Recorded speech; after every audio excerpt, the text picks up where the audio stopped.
या ठिकाणी एमडीचे प्रकार या महाराष्ट्रामध्ये मोठ्या प्रमाणात पूर्ण राज्यामध्ये सुरू आहे।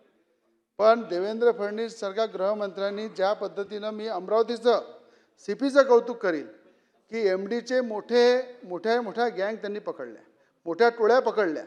अमरावतीच्या सीपीचं मी मनापासून अभिनंदन करील, तिथल्या क्राईमच्या पूर्ण टीमचं अभिनंदन करील की ज्या पद्धतीनं येणारी युवा पिढी बिघडत होती। एमडीचे मोठ्या प्रमाणात जे जाळं फैललेलं आहे ते डोंगरी भागामधून फैललेलं आहे मुंबईच्या। आणि अबू आझमी साहेब आपल्याला सगळ्या तुम्ही नेहमी अनेकदा म्हणता, पण त्या भागामधून जो सप्लाय आहे ते पूर्ण विदर्भामध्ये महाराष्ट्रामध्ये होतो, तिकडे तुम्ही लक्ष दिलं पाहिजे। कारण या सगळ्या गोष्टीला थांबवण्यासाठी राज्याचे गृहमंत्री पुढे येऊन या ठिकाणी कारवाई करतात आणि एमडीचं जाळं हे अमरावती जिल्ह्यामध्ये मधून संपवण्याचं काम जे पोलीस विभाग करत आहे, या अमरावती जिल्ह्याच्या अमरावती शहराच्या पोलीस आयुक्तालयाचं क्राईम ब्रँचच्या अधिकाऱ्यांचं मी अभिनंदन करील की आज एमडीचं प्रमाण हे मोठ्या प्रमाणात नष्ट झालेलं आहे, त्या जाळ्याला नष्ट करण्याचं काम केलेलं आहे। म्हणून गृहमंत्र्यांचं आणि आदरणीय मुख्यमंत्र्यांचं सुद्धा मी यावरून अभिनंदन करील। आणि आज पर्यटनाच्या माध्यमातून अध्यक्षपदी मला संधी दिली त्याबद्दल आपले मनापासून